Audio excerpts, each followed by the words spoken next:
warahmatullahi wabarakatuh. Nama saya Retno Wahyuningrum dari Fakultas Ekonomi dan Bisnis dan program studi saya manajemen. Di sini saya ingin menjelaskan sedikit tentang konsep gender dalam Islam. Apa yang kalian ketahui tentang konsep gender dan Islam akan dirangkum dalam video ini.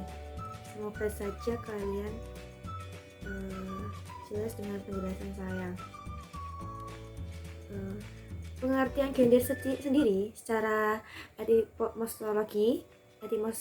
etimologi, gender itu berasal dari bahasa Latin, yaitu genus yang berarti jenis atau tipe.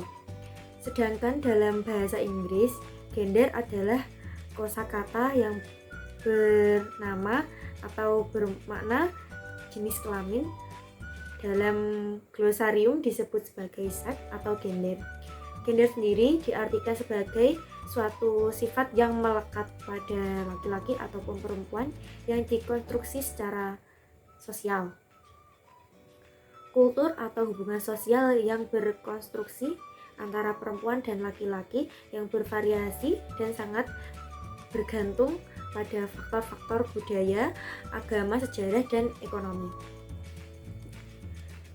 Istilah gender digunakan berbeda dengan seks. Gender digunakan untuk mengidentifikasi perbedaan laki-laki dan perempuan dari segi sosial budaya. Sementara seks digunakan untuk mengidentifikasi perbedaan laki-laki dan perempuan dari segi anatologi biologi. Istilah seks lebih banyak berkonsentrasi pada aspek biologi seseorang, meliputi perbedaan komposisi, kimia, dan hormon dalam tubuh, anatomi fisik, reproduksi, dan juga karakteristik biologis lainnya.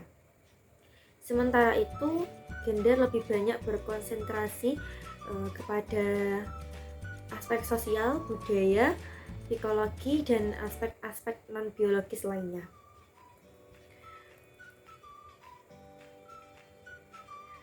Menurut masyarakat sendiri, gender adalah pandangan atau keyakinan yang dibentuk masyarakat tentang bagaimana seharusnya seseorang, perempuan atau laki-laki bertingkah laku maupun berpikir. Misalnya, pandangan bahwa perempuan ideal harus pandai memasak, pandai merawat diri, lemah lembut, dan keyakinan bahwa perempuan adalah makhluk sensitif, emosional, dan memakai perasaan. Sebaliknya, seorang laki-laki sering dilukiskan berjiwa pemimpin, peduli, kepala rumah tangga, dan rasional, tegas, dan sebagainya.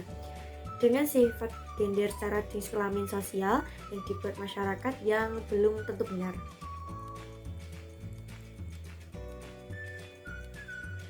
Dalam Islam sebetulnya tidak mengenal istilah gender, karena dalam Islam tidak membedakan kedudukan seseorang berdasarkan jenis kelamin dan tidak ada bias gender dalam Islam. Islam menduduki laki-laki dan perempuan dalam posisi yang sama dan kemuliaan yang sama.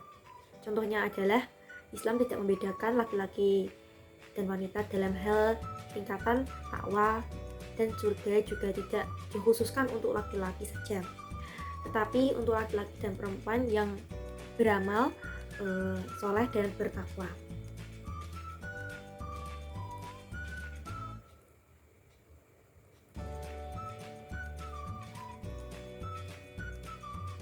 Penciptaan laki-laki dan wanita. Laki-laki dan wanita pertama kali diciptakan menurut agama Islam dan Adam dan Hawa. Al-Quran menyatakan proses penciptaan manusia mempunyai dua tahapan yang berbeda, yaitu yang pertama disebut dalam tahapan primordial. Manusia pertama adalah Adam, diciptakan dari tanah dan juga tanah debu, tanah liat, tanah lumpur hitam yang dibentuk Allah dengan seindah-indahnya. Kemudian Allah meniup roh darinya ke dalam diri manusia tersebut. Kedua disebut dengan tahapan biologi. Penciptaan manusia selanjutnya adalah melalui proses biologi yang dapat secara sains empirik. Di dalam proses ini manusia dari intisari tanah yang dijadikan air mani yang tersimpan dalam tempat yang kokoh. Kemudian nutfah itu dijadikan darah beku yang mengandung dalam rahim. Darah beku tersebut kemudian dijadikannya segumpal daging dan kemudian dibalut dengan tulang belulang dan lalu kepadanya ditiup roh. Hadis yang diriwayatkan Al-Bukhari dan Muslim menyatakan bahwa roh dihembuskan Allah ke dalam janin setelah ia menjalani perkembangan 40 hari. Wanita diciptakan dari tulang rusuk Adam, artinya perempuan adalah bagian dari laki-laki atau dari jenisnya, yakni ia berasal dari sifat-sifat alamiah yang sama. Seandainya laki-laki dan perempuan tidak berasal dari jenis yang sama, tidak mungkin mereka bisa berketurunan, dan seandainya keduanya berasal dari jenis yang berbeda, tentu produksi antara keduanya tidak akan terjadi.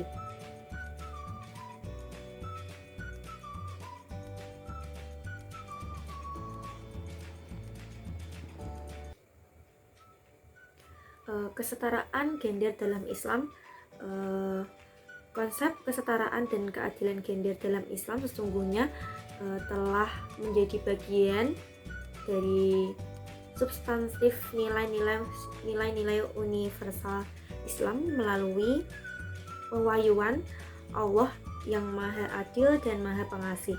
Laki-laki dan perempuan ditempatkan pada posisi yang setara untuk kepentingan dan kebahagiaan mereka di dunia maupun akhirat.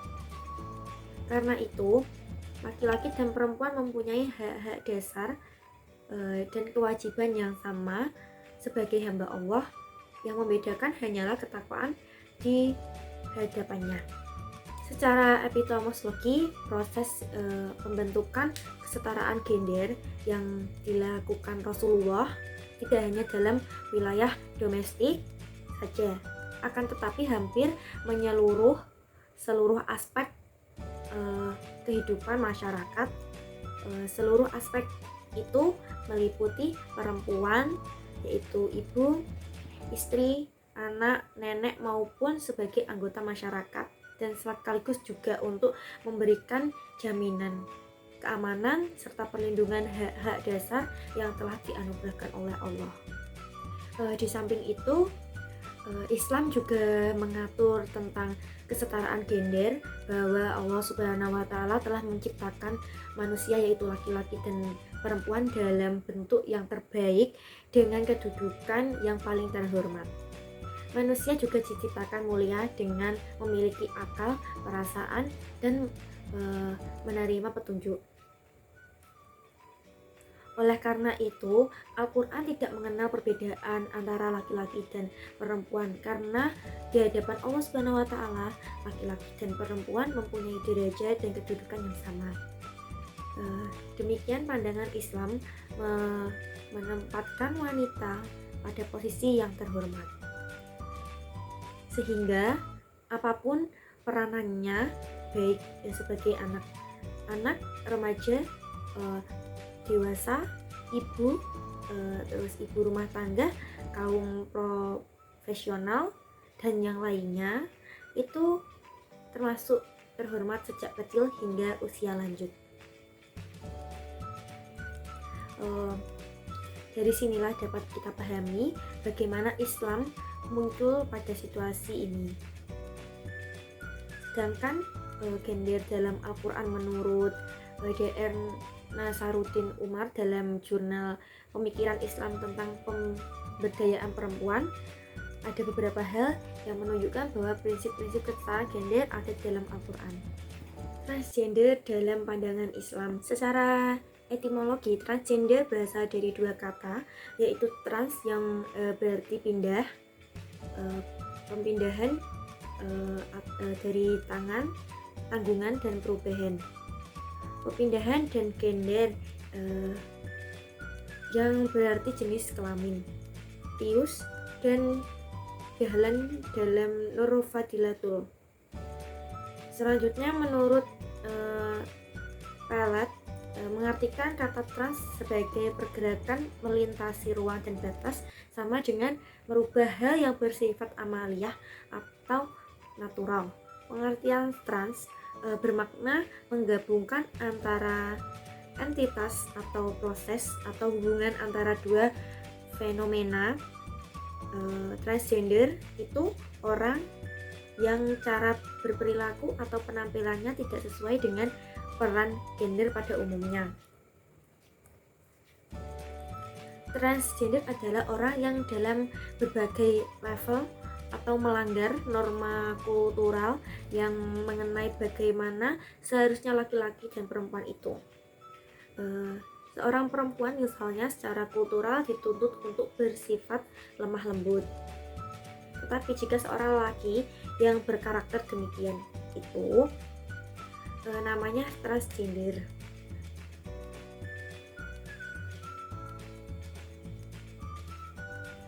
Selanjutnya, istilah transgender diartikan oleh Fauziah sebagai suatu terminologi yang disematkan kepada keanekaragaman individu, perilaku kelompok-kelompok yang dianggap memiliki kecenderungan yang dianggap menyimpang dari peran gender yang dianggap normatif. Transgender merupakan suatu bentuk perilaku baik dari individu maupun kelompok yang menggunakan atribut gender di luar dari yang dikonstruksikan oleh masyarakat, yang dianggap menyimpang dari peran gender atau laki-laki ataupun perempuan. Nilai, norma serta agama dari secara umum atau agama secara umum. Namun tidak selalu ditetapkan pada saat kelahiran. Perlu digarisbawahi bahwa transgender adalah transseksual adalah permasalahan yang berbeda. Yang membedakan keduanya, transgender belum pasti merupakan transseksual karena orang yang mengubah sifat dan perilakunya berbanding terbalik dengan kodratnya belum tentu mengubah jenis kelaminnya.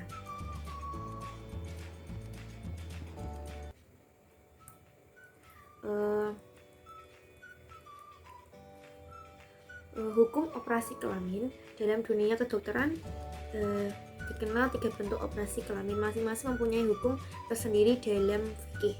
Yang pertama, masalah seseorang yang lahir dalam kondisi normal dan sempurna organ kelaminnya, yaitu bagi laki-laki dan vagina. Bagi perempuan yang dilengkapi dengan rahim dan ovarium tidak dibolehkan dan diharamkan oleh syariat Islam untuk melakukan operasi kelamin.